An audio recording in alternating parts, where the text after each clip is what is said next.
Hey, what's up, guys? So here we've got Jonathan. He is the CEO of DCentral. They specialize in building a lot of miners and actually making them available. I actually own a number of different miners that I bought here from DCentral, and so I figured we can just kind of sit down and chat about home mining today. So, hey, Jonathan, thanks for joining me. Thanks for having me.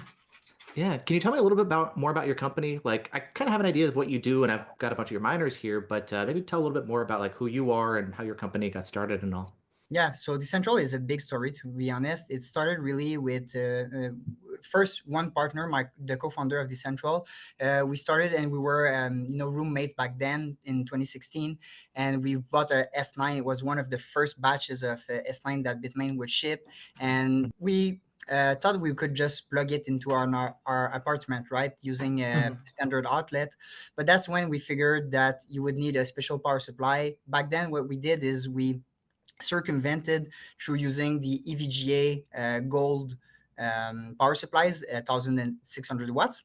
So we managed to plug that into our socket, but then we figured it's noisy as hell. And so it was really hard to, we couldn't keep it running at night. And so eventually we started to look into having our own room to place those miners, and it looks all obvious now, but back in 2016 nobody was talking about that, and there wasn't really a concept of mining farms. Like nothing of that was really part of the ethos yet, except I guess in China you would see those reports starting to come out in 2016 showing those big mines, but overall in North America there wasn't much talk about that. And so we started to look into the electricity rates here in Quebec, and we figured those are very good rates, and they were trying to seduce all those data centers to come and establish themselves in Quebec at very Mhm. cheap rates. So we figured let's try to start, and we have very little means. We started essentially with credit card debts, the company. So we've bought the equipment, we took on a rent, and we started to scale up to 20 machines Mhm. in that small room. The nice thing was that the place we chose was a modular spot.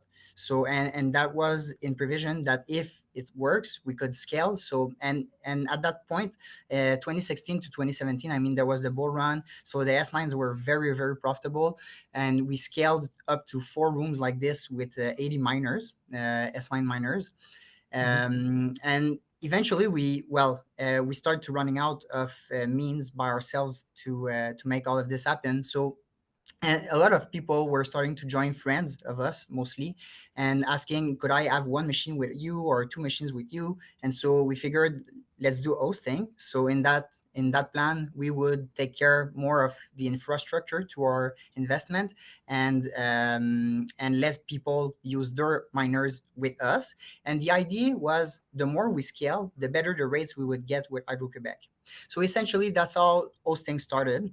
And a bit later, so we grew the hosting a bit, but again, it's with very little means.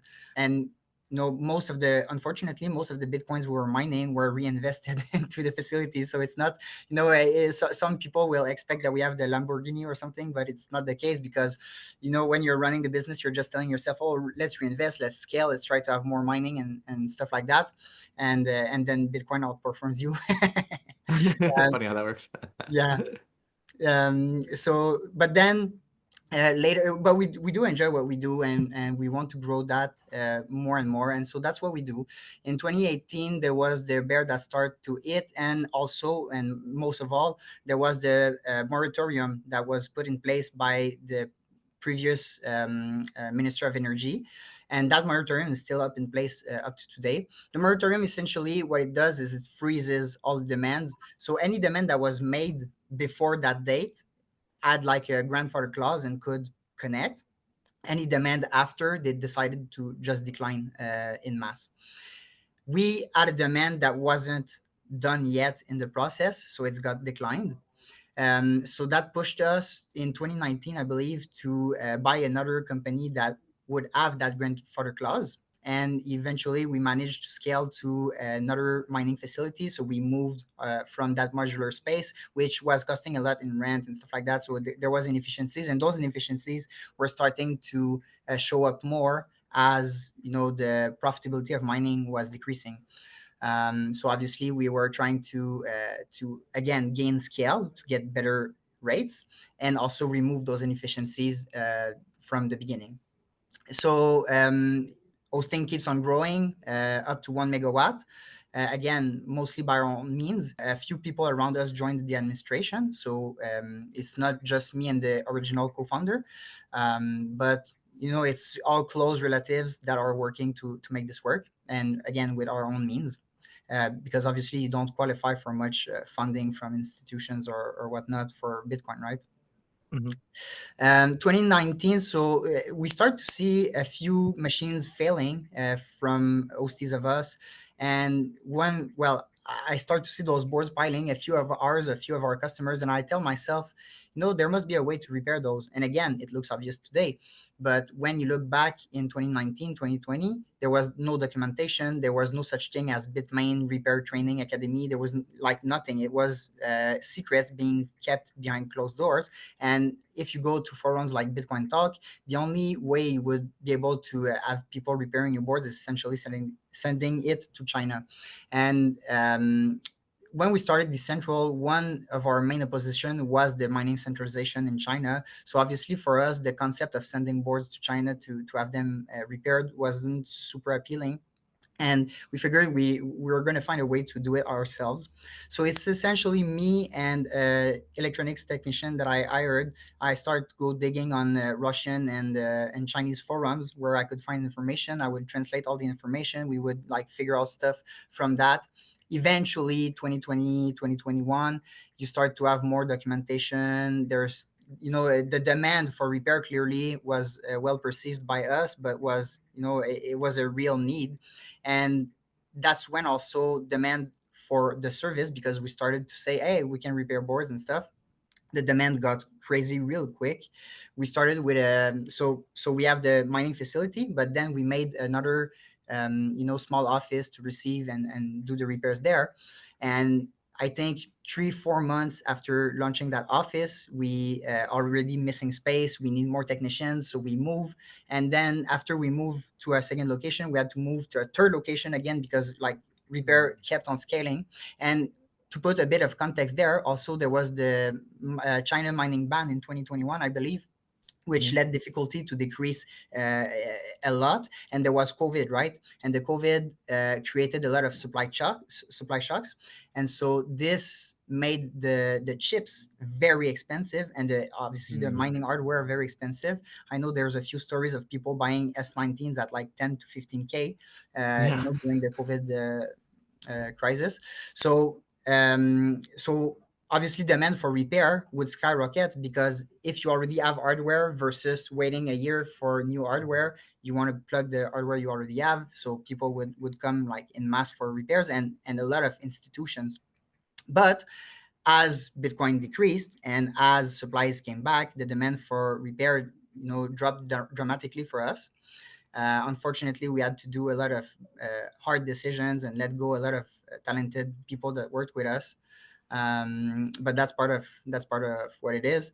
And as we kept on working, to gain exposure for repairs and gain more knowledge about repairs and try to perfect our craft, we eventually so there's a lot of things that started to happen from there. So we started to look into, and we weren't really merchant back then. Mhm. So we tell ourselves, okay, let's also we now have inventory, stuff like that, so let's start to put hardware out there. So full hardware and a few parts. So for instance, if you need dashboards, stuff like that, we have everything. And eventually you scale more and you add more. And so back to the S9 unit, we remembered the first struggles we had in plugging it at home. And we were trying to explain that concept of heat reuse. And I have a lot of tweets back in 2018 where I was trying to explain that to people, but it wasn't really sticking. So anyways, we started to look into the fans, how to reduce the noise, how to reuse the heat and everything. Eventually, what really made it, I think, stick with people that you can reuse the heat is when I saw the CryptoCloak S9 box that is designed. We weren't printing yet at that time, so I figured I would reach out to him, and so we did. We essentially we subsidized, not subsidized, but we made like a donation, or we bought essentially a design from him, the S17 box, because we saw the opportunity with S17 and T17s that would work with 110-volt sockets, and we had the solution to reduce the noise dramatically. And so we figured, let's have also more efficient hardware connected in the same way and reusing the heat. And we asked if we could also add the S9 box that is designed to our portfolio. He's agreed, and so we did, and eventually we grew our partnership to shrouds and stuff like that too. Now we have in-house designer that does 3D design too. So we have made from that a lot of our own custom products. For instance, the Antminer Slim. We now have reviewed the S17 box completely to our taste, and we also made S19 Ether box. Obviously, as we keep on digging for more information about ASIC repairs, eventually I stumble upon that Bitaxe thing, and Mm-hmm. it's talking. The thing that really grabs my interest is that they're trying to reverse engineer how the BM1397 is working, that chip that's powering the 17 series. And at that point, we're still doing a good volume of 17 series repairs. And so I was really interested in understanding that reverse engineering stuff, because I figured it would help us, perfect our craft. And by digging into the Bitaxe and having a team member also talking to me about that project, that's also probably doing the same kind of research as me, stumbled upon that project. And we were seeing those here and there around us, a few of those solo miners and people very enthusiastic about being able to mine at home. And so it clicked. We said, let's try to build a few. Let's try to offer that. And so we did. There was, obviously, it's not as today. It looks it looks very obvious today. But back then, like, nobody was talking about Bitaxe. There was, we're actually the first company that I know of that built, and the only, for what I know, that built the Bitaxe Max. So the one based on the 17 series, and we're also the first to make a workshop. So it's essentially how I started to talk to Scott. Is I tell him, Scott, your project is coming alive. We're doing a workshop to teach people how to build their Bitaxe. And so he's like, wow, who are you guys? And so we did the workshop. It was a success at the first Canadian Bitcoin conference. And eventually, a lot of more people joined the ranks of Open Source Miners United. There's the Bitaxe Ultra, eventually the Supra, now the Gamma, and the X, Bitaxe X, and now it's just forking in every way. It's very hard to follow, even for us that's very involved. So you have now obviously you also have the Nerd Axe. We had the Pi Axe. We also put available. We now have built a few Nerd Q Axe Plus, and there's so many more that are popping all over the place. So, and open source, we it really resonates with us. It's something that we try to push for and to do ourselves. So a lot of our designs, we like put them available for download on our website, and we even invite our competitors to use our designs and to use our inspiration, which we see here and there. So that's essentially the journey. We now have more than 100 printers churning, Bitaxe stands, cases, space heaters, Antminer Slims, shrouds, Hmm. and a team of 15 talented technicians that are working crazy to make all those products and ship them to our customers. That makes a lot of sense then, because I remember browsing around when I was first getting into Bitaxes, and I'm like, oh, I want to buy one. I'm just kind of learning about them. And you guys had so many different options on your website. You had a lot of other products like the ant miners. You had all these accessories. You've got nice tutorials and documentation. So like I've been learning from you. So thanks for putting that all together. That makes a lot more sense now. With the Bitaxes, as you've been watching that grow on your end, I know you've been doing this obviously a lot longer than I have. Like, what have you been noticing as far as the main reasons that people are getting into maybe buying Bitaxes and mining at home like this? Well, to me, it's really just the same as running your own node. I think it's a bit the same reason that we started Decentral, right? It's the reason that you don't want to let mining centralize in any way. And so to me, centralization happens in many spectrum, right? So you have the hardware, you have the manufacturing, you have the pools, you have the block templates, so there's many shades in that decentralization spectrum. And the idea for us at least is to have as much decentralization on each and every layers of it. And so that's how we've pushed it, and that's the narrative we've been, working on. And I think that's what's been resonating with Bitaxers today. If I Hmm. look at most of the setups that people will, post online and stuff like that, they're running their nodes and their Bitax, and it's a way, it's like a statement that's saying, I'm contributing, I'm also securing, I'm part of, that global movement that wants Bitcoin to succeed, and that believes that it's a superior um, asset. That makes sense. That's actually the reason that I got into it as well. What about the money aspect? Do you get a lot of people who are like, I'm going to buy one of these bit axes, but then how much money do you make? Does that Yeah. come into people's, So yeah, how does that work?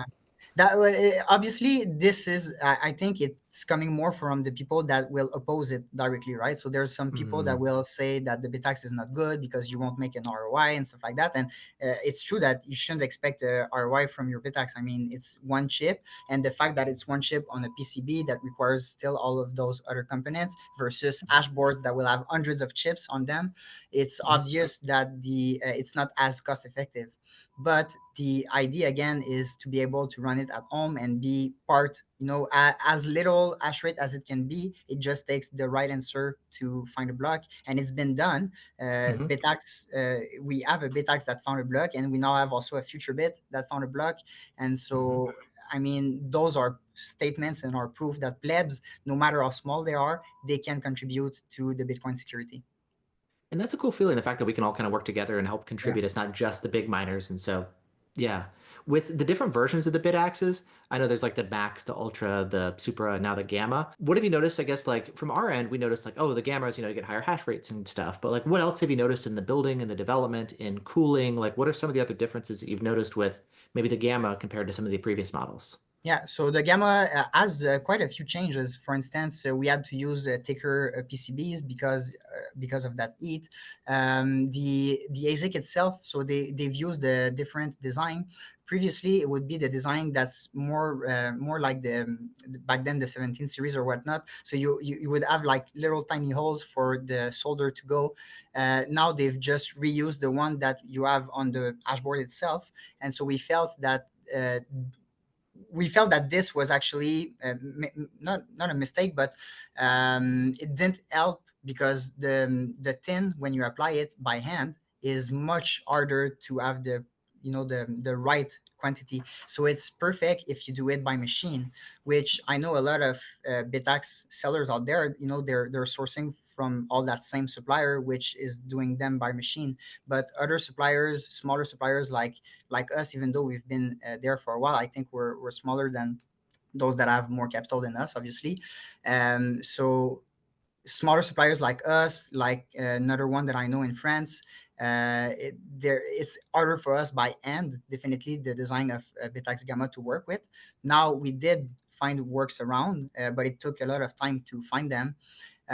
Also, in the terms of how it's working, you have different parts now. So the parts, the changes they've made, there's one part specifically in the back that's getting a lot of stress. Is the voltage regulator, I believe.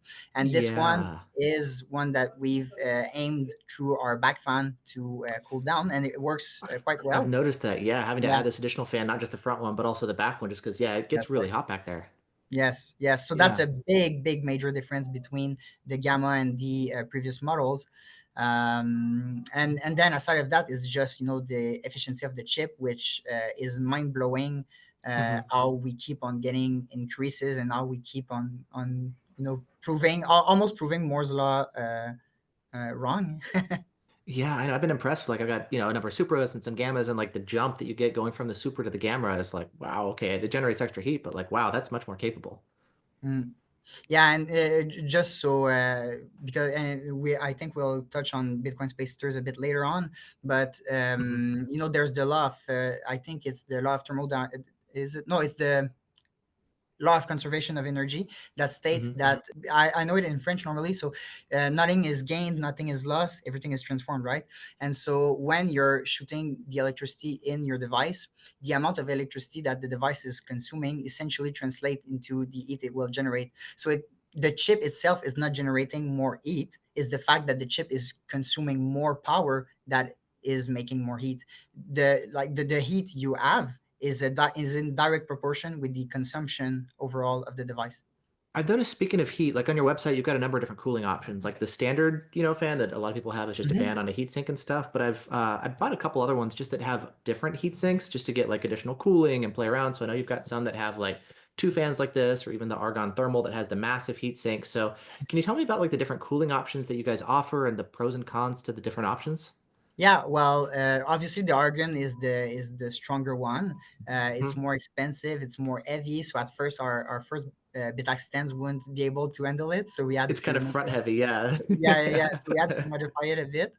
Um, one funny disadvantage with the argon is it's actually running too cool. So we had to actually increase the frequency on devices that we ship with the argon just to make it work a little bit more and get it a bit more hot, because when the chip is too cool, funnily enough, it loses efficiency.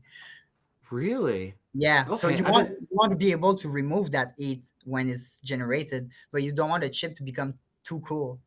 Interesting. Yeah, I've been Yeah. noticing playing around with this one. Like, yeah, the 1370 stays so much cooler. And now, like, the limitation is the voltage regulator in the back, keeping that cool, because that a lot Mhm. of times tends to overheat more than the ASIC does with a huge Yeah. cooler like that. Yeah, for sure. Yeah. The ice cooler tower, very nice option. Hmm. To be honest, the first time that one of our technician brought it up to us, like me, I just fell in love with the RGB fans that was coming with it, and it was giving much better results, than the original heatsink and fan. Not too expensive. It doesn't add too much to the overall bill. So I think it's pretty. I think we released it when we were releasing the Supra, and the Supra, I don't know if we didn't it didn't really catch much, but we designed the Supra car, and you could insert your Bitaxe inside and have the ice cooler tower come out as the how do you call it, I guess, a heat sink for the car. Uh-huh. Kind of like was it sticking up like the engine or? Yeah, exactly. Yeah. So yeah, we did this design. We were having a lot of fun. So Bitax, as soon as we started to work on, and like I said, we started to have a 3D designer in house. So we Hmm. made our mini bit series, which was very popular at first. The mini bit was essentially a S9 shell where you would have the Bitax inside. At first, it was an enclosed case. Eventually, we made it with nice grills. We added LEDs, and we added LEDs even on the front, so it would do like if it was a S9 with the blinking lights in front. So we're just having a lot of fun with the Bitax, and it seems our customers are also having a lot of fun. That's one of the big things that I've noticed is just the fact that it's all open source. It's like people can build, you can design whatever you want, you can play with cooling or like different software updates. Like the fact that it is open source and anybody can build this is making it a lot of fun. Yeah. I'm surprised that you mentioned like they have to be, I mean, you can like cool it too much almost. Like what temperature ranges have you seen to maybe stay above? And then also for both the ASIC and the voltage regulator, like what do you recommend for maximum temperatures to try to stay below? So myself, maybe I'm not the best suited person to reply to you, because right now, honestly, most of the work is being done by the technical team, and they're doing warrior work. They've been collecting a lot of data, so I know they have all of that very accurate details to give you. I don't. Hmm. I would say ballpark. You don't want it to go really over 70, and you don't want it to go under 40 Okay. degrees. But really, like, if you want, and I invite anybody that's watching, definitely come and join our Discord, and Hmm. we have a few of our technicians there that will have all that precious information for you. Yeah, as far as like the multi-chip bit axes, I know there's like the QX with the four A6 and there's Yeah, the Bitaxe Hex with the six. I saw on your website you guys are developing some with different variants of the A6, but yeah. like how is that going with cooling and power and just development in general? So it was a challenge, but we absolutely did it. So again, that's a new skill we've developed. It's not something that we are used to have, and we have no like experts that were doing that. But we've designed our own heat sinks now. For instance, for the Bitax X series, we're also, and that's something that I'm telling you. It's the first time I say it. We're designing right now special heat sinks for space heaters that will allow the 19 series boards and 21 series boards will slap those heat sinks. Essentially, they will be like huge heat sinks that will allow to for the heat to to be extracted. And essentially, we're having a lot of fun again with our designs to optimize and lower the costs again. Hmm. In in the space heating side of things. So even the ashboards right now, for like traditional ashboards, we're coming with new custom designs that will release very soon. But back to the QX and Bitaxe X, we've designed custom heatsinks for those because at first, if you were going with the what most have been tinkering with. So the each things that you can buy in in bulk and try to fit with the screws and stuff. We tried that first. We tried to create a few sockets, 3D printed sockets, stuff like that, and it wasn't really to our satisfaction. Eventually, when the team developed those heat sinks and that we received our design, we've tested and the performance is absolutely insane. Right now we still have that Bitaxe X, which is well, I do have free board here, so this one is not built, but Hmm. you can see a bit what it's looking Yeah, like, and the the audience can six see. chips. You have the heatsink sitting here right now. Our Bitax design is essentially you have the heatsink and you have the fan on top of it, but Hmm. we're also coming with a new surprise. The next generation of Bitax X we're releasing will look a lot like our mini bit. Maybe Hmm. we'll call them the megabit, who knows. But in any case, it's going to be a very nice design, and the cooling will be very very good. So but it's been a lot of work. It's been a lot of work to get nice results with those miners. The QX also, just the single QX, we never ended up selling it because the fact that you needed to connect it to Raspberry Pi and we felt that it was very hard for like even for us that are somewhat technical, well actually pretty technical, we like it wasn't straightforward process to launch it. And so we figured that for anybody that's not technical or that's not very tech savvy, it would be it would be hard to launch. So we dropped that one, but eventually, I'm trying to recall his name right now, but the end old P Max, he's been doing awesome work, and eventually he's added the Nerd Miner, a bit like the Nerd Axe, where Hmm. instead of having the ESP chip or having a device like the Raspberry Pi that controls and that that orchestrates everything that's happening on the device, you have the ESP from the what people would call the nerd miner. You would plug that into the board, and that becomes the brain of the board. And Hmm. so that we do have the Nerd QX Plus, and we've built a few. We haven't released it yet because we want Hmm. to finish taking care of every Bitax orders we have right now. It's been going crazy. Like I said, business is always going like that. So sometimes we had to make hard calls and let go some people, and then you get crazy amount of orders and you need to hire back. And so that's where we're at now. So we have regrown the team. Even one, actually two of our previous members have rejoined the team over time. So that's we're super happy to have them back with us. Hmm. And right now, processes have been like getting a lot more speed. And like I said, we just finished installing about 100 of 3D printers to be able to fulfill all the space heater demands, because that is something that's pretty odd too. Hmm. We do get a few orders every day to take care of, and Hmm. so yeah, busy building. Yeah, these new versions of like the multi-chip Bitaxes, like the Hex and stuff. Which ASICs are you building them around? Is it like 1368s or 1370s? Yeah. So right now it's the 1366, but the Okay. 1368 is the one we'll probably release with our new case and eSync. Okay. So this one is something I'm very excited about. Yeah, and I know you mentioned the heat reuse. So like I guess this is going to be not just a traditional Bitax, but it's also going to be functioning as a space heater, essentially. Yeah, well, so obviously, like I said, 1 watt equals 1 watt, right? So you'll get the amount of heat output that you consume.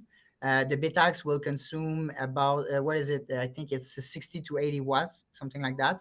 And so that's the heat it will generate. But that said, I believe what is it? The Canon Nano 3. This one Hmm. is not an open source device, but it's a Yeah. small solo miner as well, or actually you can even plug it into pooled mining. I think it does up to 4 terahashes, and it will consume up to about 100 watts, if I'm not mistaken. At Hmm. 100 watts, I did run one in a small room at once, and you'll still feel a bit of that warmth. And so, if you have two, three, four of those devices, well, then yeah, definitely they qualify as space heaters. Yeah, I have actually the Nano 3, so that was the one that I run. I don't actually want to run my traditional space heater anymore because I'm like, why would I run that when I can like mine Bitcoin at the same time? So I've Yes, got a Nano yes. 3 sitting here on my desk as well, and like it's okay. I mean, it's right in front of my keyboard, so like it warms my fingers, but I wouldn't really call Mhm. it a space heater. I do think you No, need exactly. more power to like heat a whole room or something. So I've been That's it. looking at other options that are more capable, but also I guess not too noisy. So like how do you balance, heating a whole room and then like volume levels? Like how do you actually do that? Mhm. So there's many ways. Us, we mostly go with fans because that's the more how to say more easy ways, the more straightforward way. You don't need like liquid cooling stuff like that. Big fans like the Cloudline shrouds. So if you want like the really simple solution is just to find quiet fans. We found that the Arctic P14s Max. And I'm really precise on the max because you have P14 and you have P14 Max. You want to go for the max one, which has a much better airflow than the other one and will keep things very quiet. I believe it goes up to 50 decibels. And funnily enough, we do here at the reception of DCentral, we do have those convector units that are on the wall. They have fans inside, and the fan inside the convector is actually more noisy, like much more noisy than our space heaters. So that's Hmm. something I like at once it started, I was like, "What's that noise?" And it's not even a space heater. It's actually the traditional space, not one of our space heaters, one of the traditional space heaters. So that was fun. So our space heaters, I think, like you won't necessarily want to run it in your bedroom, but definitely even in the lounge, I think it's tolerable. And then if you have like a basement stuff like that, I think it's super ideal. Garage, same thing. I know some people they've bought it, for their livestock. So if you have a barn, there's a few commercial spots that will buy it also. So for instance, restaurants when they open the door a lot and stuff like that, there's a lot of cold air coming in, and we want like I mean eating is one of the largest energy expense in the world. So to Yeah. me, if you're able to make, even if it's just a portion of it, if you're able to make a return on your eating expenses, I think it's a no-brainer. And Mhm. I think the only reason we're not having 1,000 printers here or more space heaters being pushed out is just the fact that there's education that's missing. So that's something we've tried to work on a lot. We have a few YouTube videos where we do comparisons about the fans. We have a lot of articles that will cover it, and so that's for the straightforward way. Then you also have solutions like using ASIC shrouds. Just the shroud themselves, just because it's enclosing, will make things a bit less noisy. But then you can also remove your traditional fans on the miner and use a Cloudline. Cloudline is essentially a huge fan. You can connect this to a dock, or you can just like throw it out there. But I guess the best way would be to do reuse. And when people use the Cloudline, what I've seen is it's mostly when they have central heating units. Instead of having the central unit doing the heating, they'll just send the heat from the miner in there. Can you, I guess, since there's like a number of different types of these space heaters, like some are space heaters just for a room, some is for central heating. Can you walk me through Mhm. some of the different options that are available and then kind of compare, capacity, price difference, how much heat they generate, how loud they are? Just kind of walk me through the basics of the different versions that are available. Yeah, so ourselves, we have the Antminer S9 Space Heater Edition, which is the one that I've mentioned in the beginning of podcast. Essentially, this design, the box is designed entirely by CryptoCloaks, and he's allowed us to print that design and sell with the miner inside and ship to our customers. Where I find it's really interesting is it's a narrative breaker because people kept on saying that mining was waste and that ASIC would just end up going in dumps. And it's funny because S9 is one of the devices we sell the most after the Bitaxe, and so we're by repurposing them with the dual purpose factor, we're actually and in fact recycling all those S9 and giving them a new life, and so they don't end up in a dump. Mhm. They won't necessarily like generate a lot of profit. So what I would estimate and what I would expect out of S9, obviously it depends on how the rates are going. Right now, it might pay itself back pretty quick, but when you're like, let's say on average, what you should expect is to recoup a part of your heating expenses through the mining. Yeah, uh, so it just helps to offset the cost. yeah, exactly. But still, I think last winter conditions, obviously, if you discount the fact the amount of energy you're spending on the miner. So let's say that you're already spending most space heaters that we have on the wall, they'll use between 600 to 1,000 watts. So if you set your device at that same rate you would normally heat your house, it will generate just the same amount of heat, the same, and it will generate Bitcoin. With the Bitcoins generated, if you discount that energy expense, since you would already be making that spending, the Mhm. S9 space heater would last winter would have paid itself back. If you plugged it at the beginning of winter and plug it out at the end of the winter, here at least based on our Canadian winters, it would have paid itself back. Now for this year, I didn't run the numbers, so I'm not sure. But I guess right now with the appreciation of the Bitcoin rates, it is a possibility that even this winter S9 pays itself back with that in mind. So if you don't traditionally heat your house, if you're living in a pretty warm space, the S9 is more useless to you. You're spending more energy than what you're getting back. Mhm. So the S9 is really, like, I think it's really useful still in the right location, in the right conditions. Then you have the 17 series. 17 series, one thing to know is that they are more fragile. There are devices that are more prone to failure.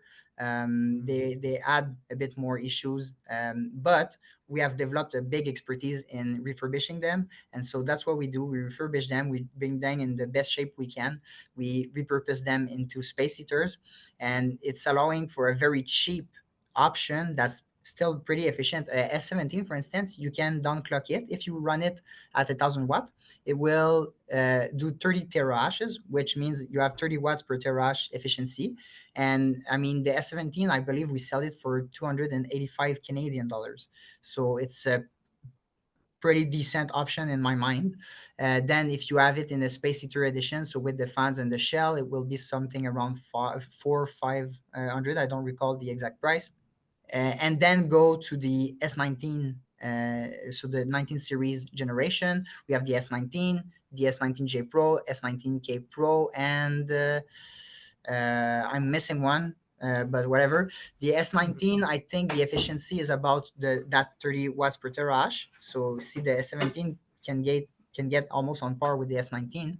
S19J Pro, when you downclock it, you can go as low as 21, 22 watts per terahash. So that's pretty interesting.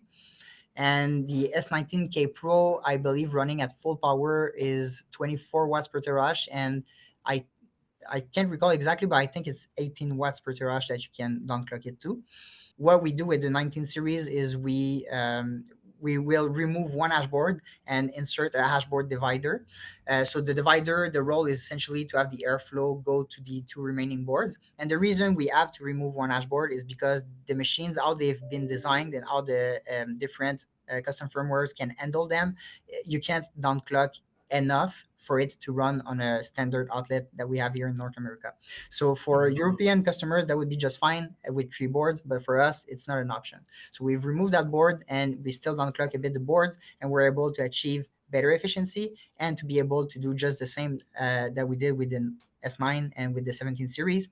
And so, for instance, the S19 edition, I believe you'll go for 40 terahashes, something like that, since you have two boards.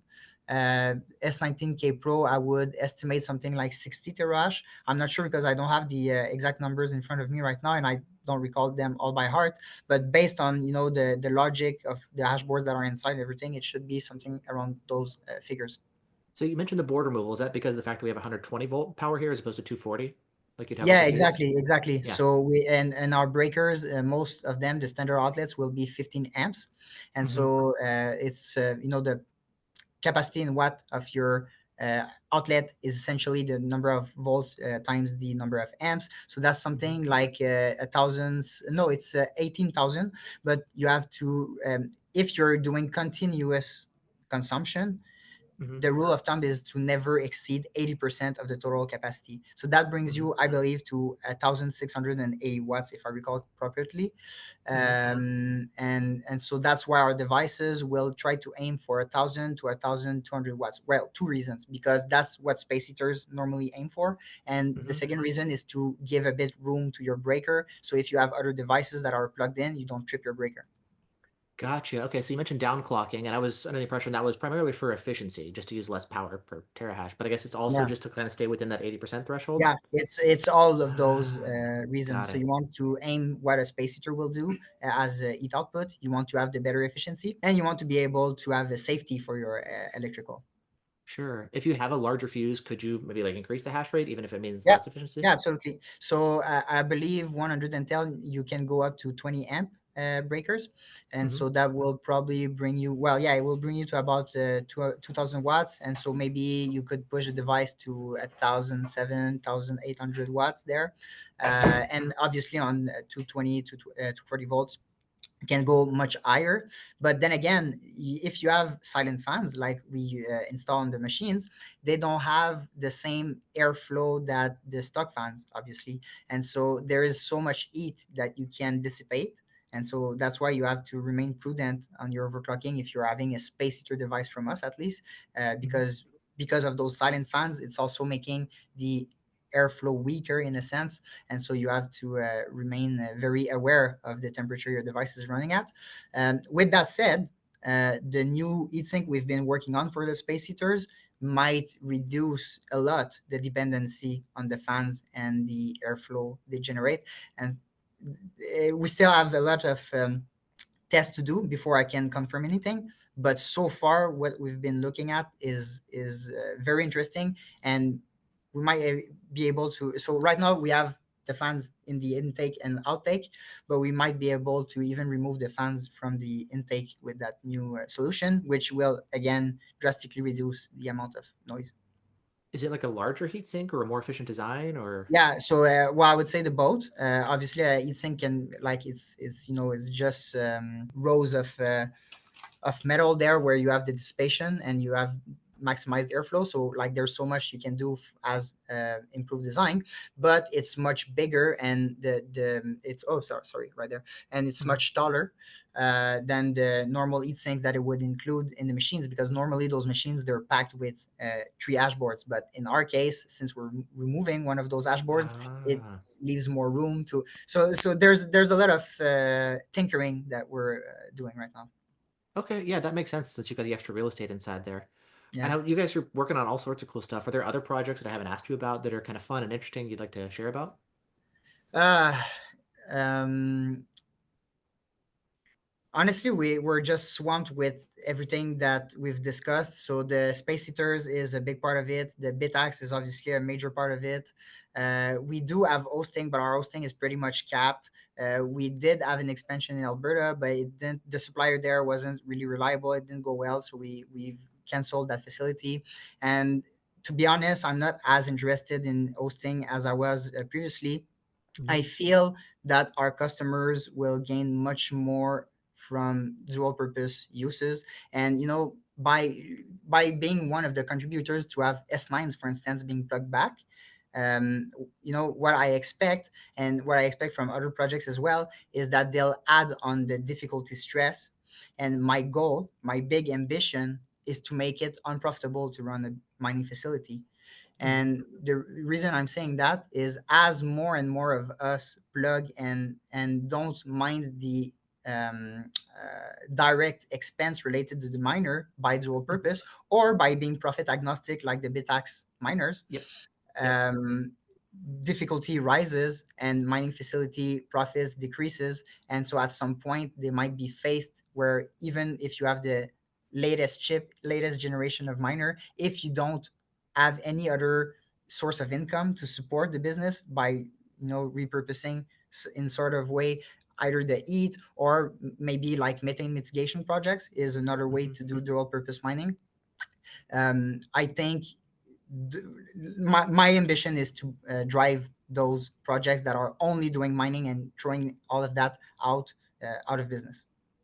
And if somebody wants to purchase a Bitaxe or a space heater, like where would they go to purchase from you? Yeah, so our website is an obvious destination. We have all of the product we've discussed today, but we're also increasing our reach and availability. We've been struggling, obviously, because we have so many devices that's being ordered from us. But we're growing the team, we're trying to have stocks in places like Amazon, for instance, maybe even Walmart, Best Buy, platforms like this, where you can That'd be have great. your and where you can have your devices also be stuck with them, and that would help in the the shipping process, because shipping is a big part also of the equation, where Mhm. when you get to a certain volume, it starts to require a bit more logistic, and Mhm. so getting to those platforms is starting to be more interesting to us. And then as far as shipping, where all do you ship to? Like which countries? So it's not primarily Canada. I would say that maybe 30-40% of our volume is from Canada, but 60% is international. There's been a lot, like the Bitaxe, it's been going a lot in Europe. And one of my theories is that in Europe, like electricity is so expensive that you can't really consider mining. Maybe even in some cases the dual purpose mining is not something you can consider, because gas will be cheaper than electricity in some cases, and so it's unfortunate, but it's what it is. And my theory is that Europeans will tend to, if they want exposure to mining, the Bitax is one of their only way, because like all the other options are just too expensive. That makes sense. Cool. Well, great. Thank you so much for your time and sitting down and kind of going over all these different home mining options. Well, thanks for having me once more. We have an amazing team. Our team will definitely do and work on all of those products with all of their art. It's not machine made. It's made, with our hands, and we love what we're doing. Love talking about what we're doing. Love, talking about DCentral, and what really, really the thing I want to tell the most is that I'm really proud of my team and the work they've been doing, and I hope all of our customers feel the same way. Yeah, I'm one of your many customers, and I'm really grateful for all the hard work you guys been doing. So yeah, I've been running your bid axes, and they've been great. So thank you as well. Thank you. Yeah. Thank you. All right. Cheers. Cheers.